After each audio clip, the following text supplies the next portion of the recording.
Hola, buenas. Aquí estamos de nuevo y vamos con la tercera unidad del primer curso de nuestro recorrido por la historia de la música. En la unidad anterior estuvimos hablando de los primeros repertorios occidentales de los que tenemos constancia escrita, que es esto que conocemos como canto gregoriano. Digamos que dedicamos la clase a dos cosas. En primer lugar, a definir lo que era el canto gregoriano y a ver cómo funcionaba dentro de lo que conocíamos como calendario litúrgico. Y segundo, a explicar la hipótesis más plausible acerca de su origen. Y en ese punto nos quedamos. Estuvimos contando toda esa historia de Carlomagno, de la unificación litúrgica, de la voluntad de darle una coherencia cultural a todo el imperio que se fue forjando y cómo se impuso la liturgia y los cantos romanos en los vastos territorios gobernados por Carlomagno. También estuvimos viendo cómo eso tuvo eh, que enfrentarse con una dificultad que era que la música no se escribía y cómo la necesidad de mantener la unidad litúrgica y la unidad musical dentro de la liturgia es lo que condujo a en fin, la aparición en el siglo IX de la notación. Y nos quedamos ahí. En el siglo IX aparecieron muchas cosas, no solo la notación, y son muchas cosas interesantes de las que vamos a hablar hoy. Yo suelo decir que el siglo IX debe ser casi nuestro siglo preferido, porque ocurren muchas cosas guays en el siglo IX. Por ejemplo, surge la ciudad en la que estamos viviendo ahora, la ciudad en la que vivimos, que es Madrid. Madrid parece ser, por las, en fin, investigaciones arqueológicas y las investigaciones históricas, nació en el siglo IX. Pero bueno, en fin, de eso no vamos a hablar. Otro día que demos un paseíto por Madrid lo explicaremos, ¿no? Vamos a hablar de las novedades del siglo IX. Y las novedades de las que vamos a citar alguna más, pero vamos a citar tres principales, que es, por un lado, la notación y el tipo de notación que surge ahora, que es la notación neumática. Por otro, los modos eclesiásticos, es decir, la teoría modal. Y por otro, los adornos de la liturgia. ¿Cuáles son los objetivos de todas estas innovaciones? Pues todos van en la misma línea, aunque a veces no sea fácil percibirlo, que es difundir, facilitar la memorización y preservar la unidad del repertorio. Del repertorio me refiero del repertorio musical litúrgico, que es el repertorio del canto gregoriano. Porque tanto neumas como modos como adornos de la liturgia están vinculados a este mundo del canto litúrgico al que hacemos referencia. Bien, pues la primera novedad de la que vamos a hablar es la quizás más relevante, o por lo menos la que tiene una presencia más importante en el discurso que vamos a hacer nosotros, que es la cuestión de la notación. Ya sabemos que la historia de la música se cuenta a partir de la historia de la notación, que la notación surge a finales del siglo IX y que esa notación, la notación que vamos a hablar, es la llamada notación neumática. La notación neumática se llama así porque está basada en neumas, y la pregunta sería, ¿qué es un neuma? Pues bien, un neuma es un signo que se coloca encima de una sílaba para indicar la dirección de la melodía en esa sílaba. Atención, un neuma no es una nota. Un neuma puede ser una nota, pueden ser dos notas, pueden ser tres, cuatro notas. Digamos que la idea era marcar cuál es la inflexión que hace el trozo de melodía que va encima de cada una de las sílabas. Las primeras notaciones neumáticas son bastante variadas y es muy interesante cómo, digamos, las primeras documentaciones que tenemos acerca de esta práctica son en finales del siglo IX y simultáneamente en diversas regiones de Europa, y cada una con unas formas de escritura diferentes. Pero todas tienen una cuestión común, que es que estas primeras notaciones neumáticas son adiastemáticas. Eso significa que marcan la dirección de la melodía, pero no la altura exacta del sonido. Es decir, que sobre la sílaba A, por ejemplo, de aleluya, el neuma puede indicar que la melodía baja y sube, pero no nos indica exactamente cuánto baja y cuánto sube. No sabemos si es una segunda o una tercera o una cuarta o una quinta. De modo que la notación adiastemática es una notación que no se puede leer si no conocemos la melodía. Es decir, sirve como recordatorio de la melodía si ya te la sabes. Si no te la sabes, no es posible descubrir cuál es esa notación. No puedes leer una partitura de esta manera, ¿no? Digamos que esta situación se transforma en el siglo XI, en una región europea en el sur de Francia, que se llama Aquitania, y en esa región surge la llamada diastematía. La diastematía es lo contrario de la adiastematía.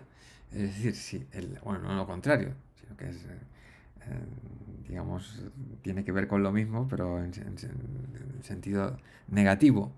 Es decir, en la adiastematía se indicaba la dirección, pero no la altura exacta de los sonidos, y en la diastematía se marca la dirección y la altura exacta de los sonidos.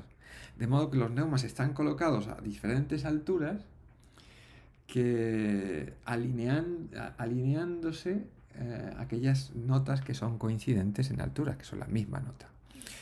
El paso siguiente es la aparición del sistema de líneas, que en principio era un tetragrama. Nosotros conocemos el pentagrama, pero que ellos utilizaban el tetragrama. Y ahora veremos algunos ejemplos, y se atribuye a Guido d'Arezzo la invención de este sistema de líneas al que hago referencia. La notación neumática más utilizada, durante más tiempo utilizada, es la llamada notación cuadrada, que es igual que las anteriores, pero con otro tipo de grafía en los sonidos. Esta notación cuadrada surge en el siglo XII y aún se utiliza. Vamos a ver algunos ejemplos para tenerlo un poco presente, ¿no? Nosotros en las audiciones hemos escuchado el Puer Natus est Nobis y lo hemos analizado.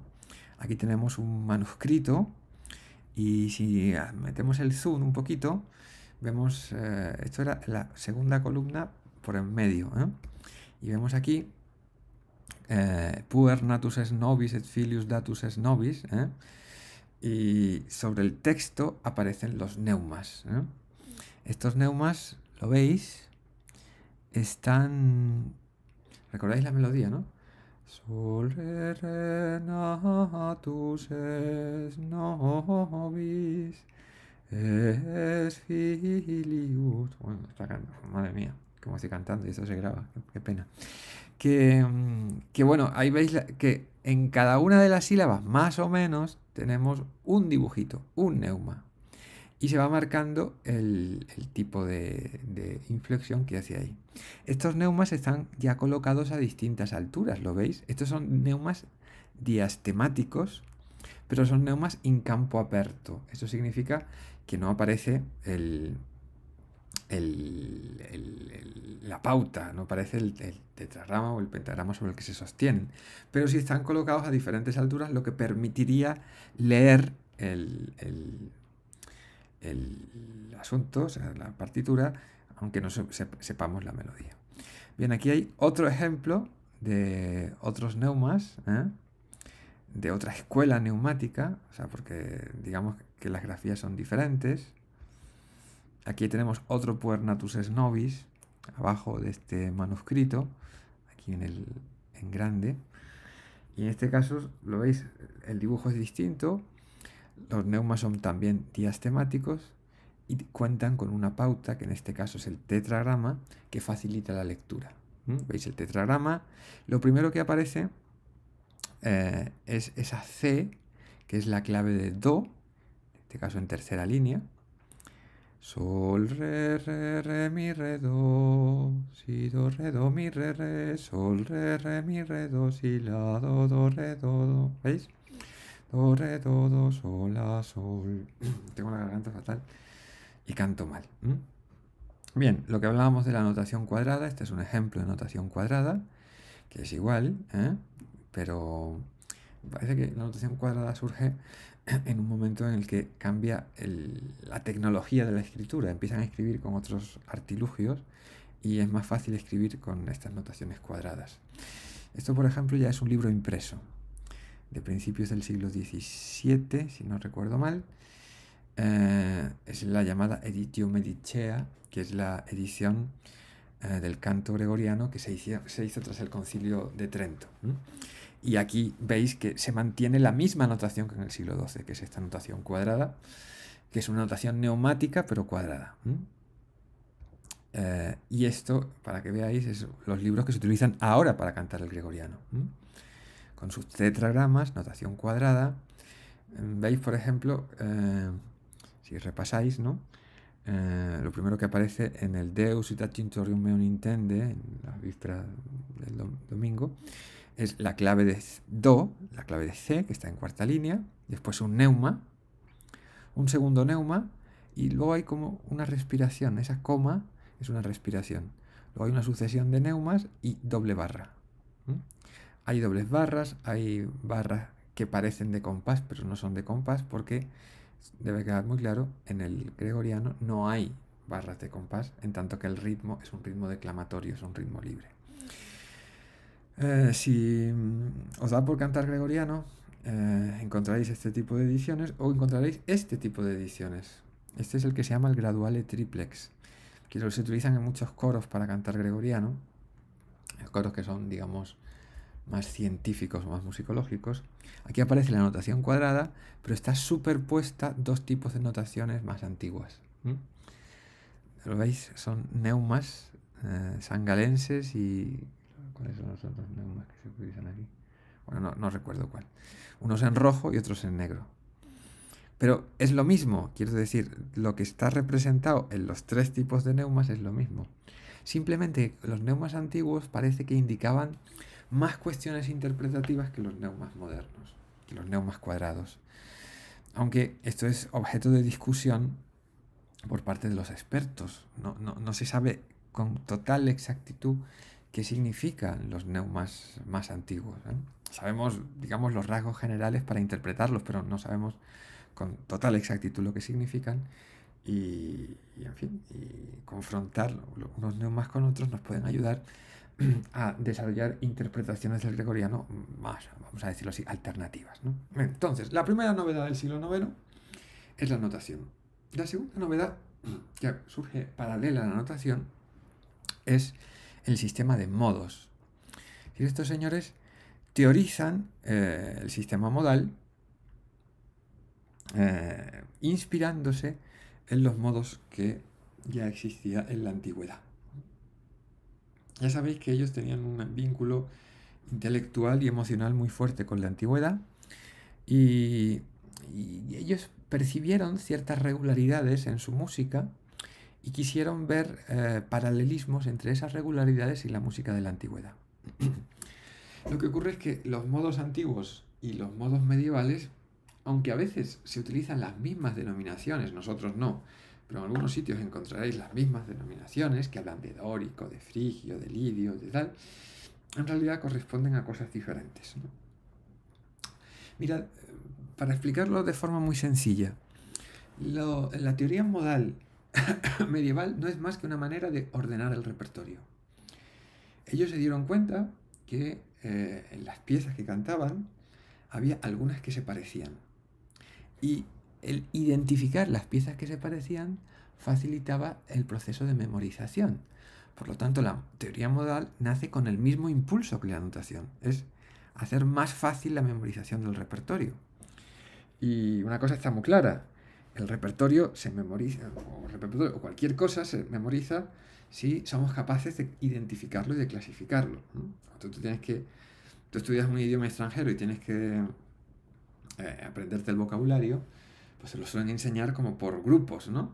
Cosas de la cocina, tipos de trabajo, los números, no te van enseñando palabras así sueltas una detrás de otra.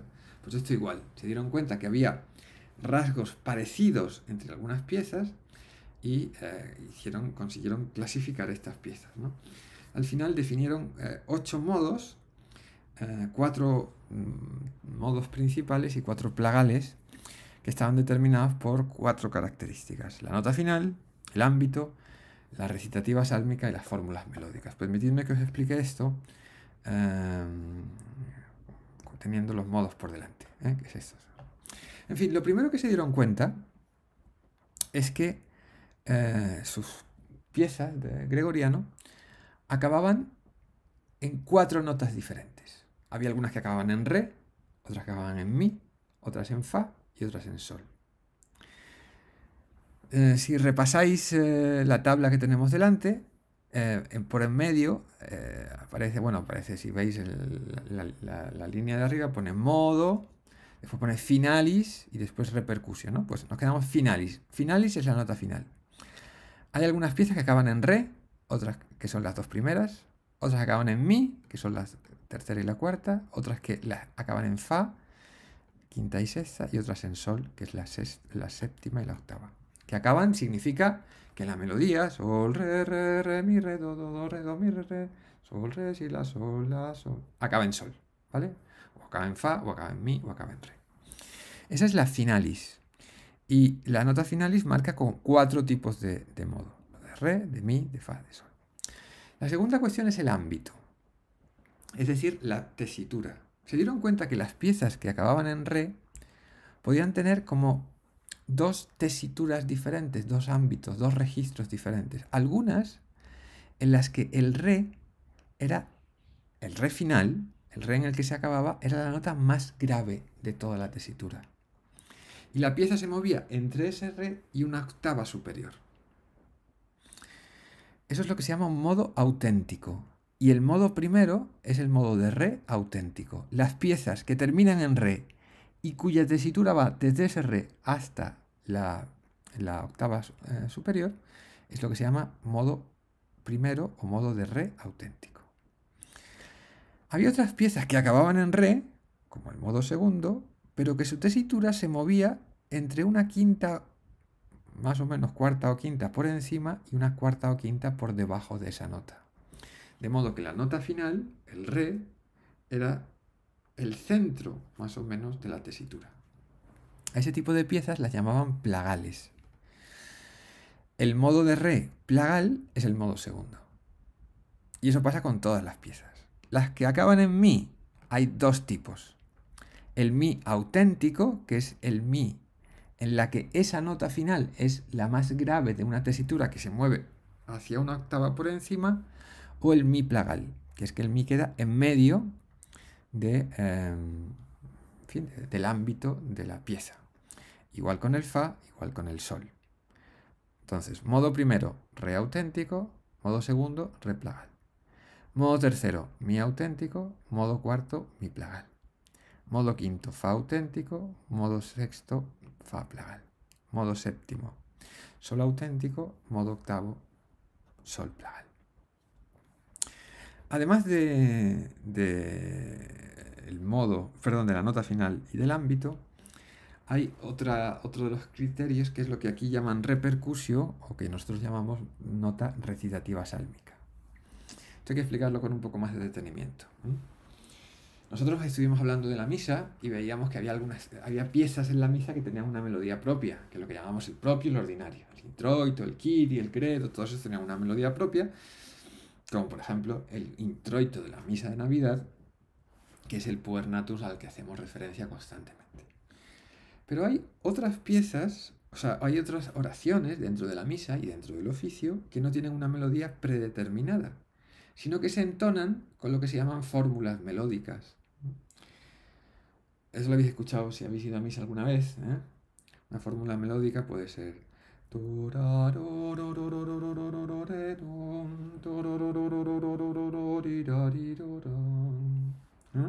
Por ejemplo, para leer el Evangelio, el cura no tiene una melodía propia para ese fragmento de Evangelio que tiene que leer ese día, sino que canturrea, cantilenar, se dice así, cantinela, el texto a partir de una de estas fórmulas melódicas. En aquel tiempo dijo Jesús a sus discípulos, el que no sé qué, no sé cuánto, Estas melodías sirven para cualquier cosa. Para explicar esto, por ejemplo, La nota recitativa sálmica es lo que estoy explicando. Eso, en fin, es de un uso muy común en las liturgias cristianas y en otros tipos de liturgias, este tipo de recitaciones, ¿vale? La recitación tiene, hay varias recitaciones y tienen un esquema común. Hay un arranque, turaro, hay una nota sobre la que se larga todo el rollo, pa pa pa pa pa pa pa pa pa pa pa pa pa pa pa pa. Hay como una especie de inflexión media, parara, luego sigue pa pa pa pa pa pa pa pa pa pa pa pa pa y una cadencia, tirarirora. Pues bien, esa nota sobre la que se larga todo el texto es lo que se conoce como repercusio o nota recitativa sálmica. Y esa nota es diferente en cada uno de los modos. En general, en los modos auténticos, la recitativa sálmica está una quinta por encima de la nota final. Y en los modos plagales, la recitativa sálmica está una tercera por encima de la nota final. De modo que en el modo primero, que es un modo auténtico, la recitativa sálmica o repercusio es el la, porque está una quinta por encima del re. En el modo segundo, la recitativa sálmica es el fa, que está una tercera por encima del re, porque es modo plagal. Por ejemplo, en el modo quinto, ¿cuál es la recitativa sálmica? Pues el modo de fa auténtico, pues el do, una quinta por encima. En el modo sexto, pues es el la, porque es un modo plagal de fa, y esto es una tercera por encima. El modo séptimo, recitativa sálmica, como es un modo de sol auténtico, es el re. Los otros modos, los que me he saltado, el tercero, el cuarto y el octavo, son, vamos a decir así, irregulares.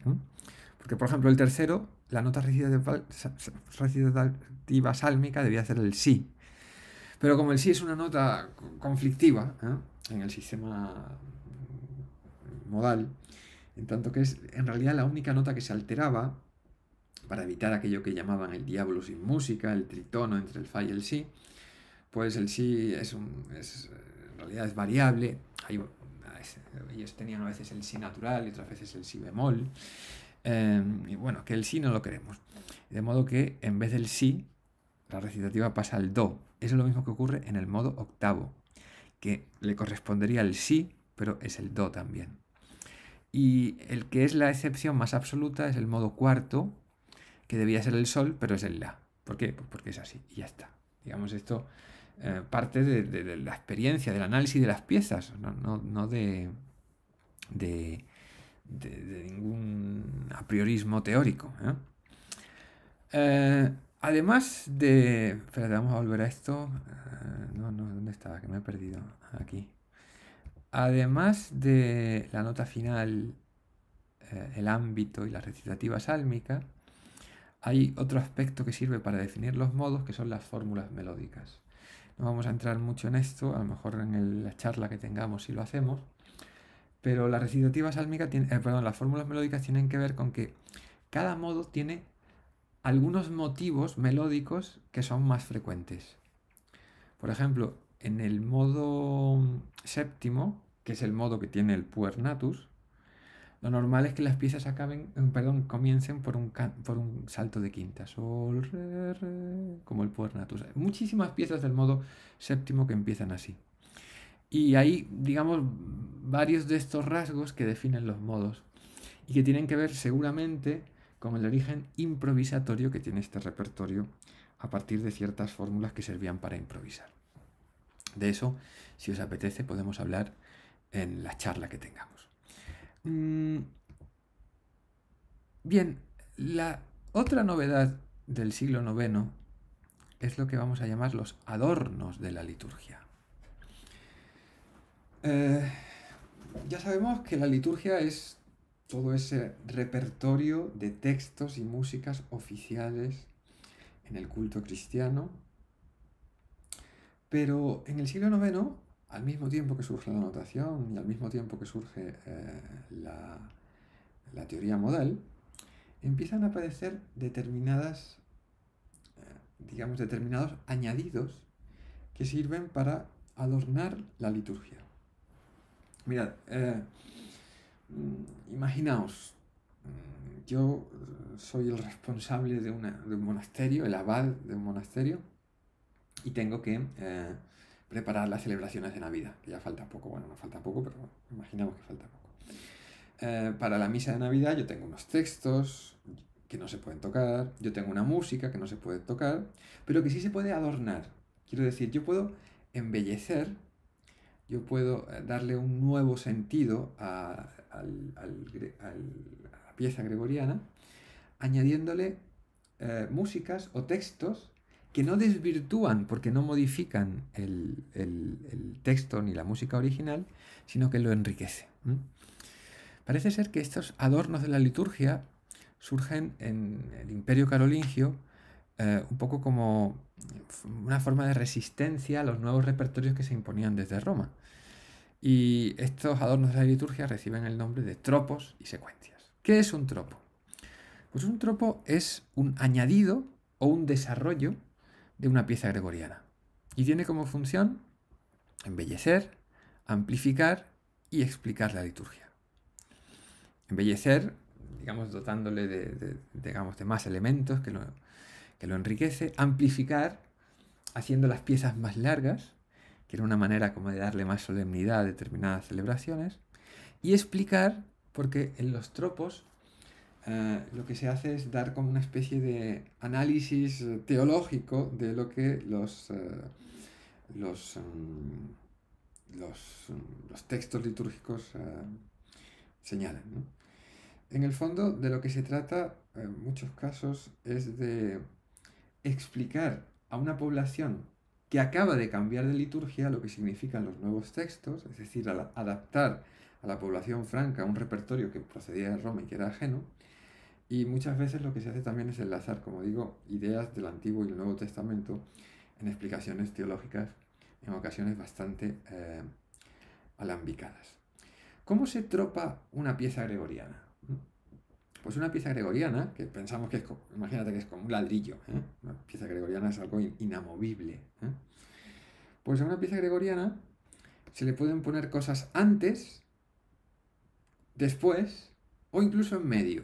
Es decir, yo puedo añadir un tropo, puedo añadir un adorno, que puede ser algo que se coloca delante de la pieza gregoriana, algo que se coloca después, o puedo interrumpir la interpretación de la pieza gregoriana y meter algo en medio.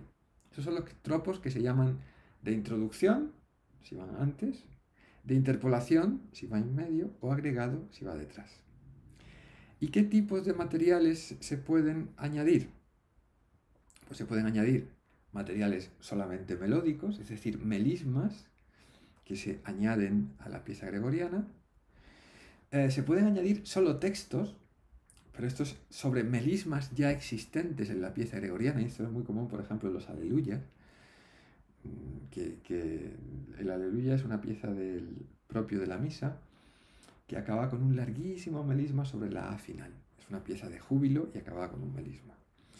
Y entonces se determinó por parte de, bueno, pues en algunas ocasiones, pues añadir un texto silábico a ese melisma. Y luego hay, digamos que hay, repito, tropos melódicos, tropos textuales y los llamados tropos logógenos, que son aquellos que añaden no solamente texto y no solamente música, sino ambas cosas. Ya comentaremos en los ejemplos que hemos escuchado, ya habremos comentado o hemos comentado qué tipo de tropos son, ¿no? Hay un tipo especial de tropo, y con esto vamos a acabar, que es la llamada secuencia. Hemos escuchado también en la antología alguna secuencia. Una secuencia es un tropo, es un adorno de la liturgia que consiste en un poema en versos pareados, es decir, que van rimando el primero con el segundo, el tercero con el cuarto, el quinto con el sexto, y cada uno de estos pareados lleva una música independiente que se va repitiendo en cada texto. Es decir, el primer verso lleva una melodía que se repite en el segundo, o sea, es A. Después el tercer verso lleva una melodía que se repite en el cuarto, B. Digamos que la novedad que suponen la secuencia con respecto a los otros tropos y con respecto al canto gregoriano en general, o casi en general, es que la melodía se va repitiendo con textos diferentes. y se va estableciendo una estructura musical de A, B, B, C, C, D, D, todo esto, ¿no? Al principio, las secuencias eran tropos textuales al melisma final del aleluya. Es decir, en el aleluya, en ese melisma que había en la última nota, al principio la secuencia nace como un añadido textual, donde había a, se pone Dominus tecum miserere nobis, o lo que sea, ¿no? Pero después la secuencia acabó convertida en una pieza independiente que se coloca detrás del aleluya. Eh, para acabar, quiero señalaros que tropos y secuencias se compusieron muchísimas, porque no era pieza litúrgica, sino que era un adorno que cada uno podía poner cuando quisiera. En realidad no era tanto así, quiero decir. Había determinados centros en los que se producían estos tropos y secuencias que se difundían, pero que se difundían libremente y que iban poniéndose de moda y desapareciendo, ¿no? Esta floración de literatura en latín, musical, no litúrgica, pero que acompañaba la liturgia, es decir, paralitúrgica, fue muy grande hasta el siglo XVI, que en ese siglo se celebró el Concilio de Trento y allí se prohibieron los tropos y las secuencias. Y solo se conservaron algunas que se salvaron de la prohibición porque eran muy populares y muy difundidas en la cristiandad. El Concilio Vaticano salvó para la fiesta de Pentecostés el Veni Sancti Spiritus, para la fiesta del Corpus el Laudación, para la fiesta de la Pascua el Victima Pascali Laudes y para la fiesta para las celebraciones de difuntos, para las misas de difuntos, el Dies Irae. Dies Irae, Dies Illa. Todos estos que acabo de citar, estos poemas, son secuencias. Igual que el Stabat Mater, que fue prohibido en el Concilio de Trento, pero que se recuperó en el siglo XVIII, y que es una secuencia para la fiesta de los dolores de María. ¿Vale? Solamente me queda apuntar una cuestión, que la voy a hacer de forma muy breve, que es que el siglo IX es un siglo fascinante, de muchísimas novedades, que en el siglo IX surge la notación, surge el sistema modal, surgen todos esos adornos litúrgicos y surge otra cosa de la que hablaremos en clases posteriores, que es que surge un tipo especial de adorno de la liturgia, un tipo especial de tropo que conocemos como polifonía. Ya hemos visto cómo los tropos se colocan delante o después o incluso en medio de la pieza gregoriana. Pero hay un tipo particular de tropo que se coloca encima de la pieza gregoriana, dotándole de nuevas sonoridades con voces nuevas. A eso dedicaremos bastante tiempo, unas cuantas clases, que es el origen de la polifonía en la liturgia medieval. Bueno, muchas gracias, paramos y ya pues hablaremos de estas cosas.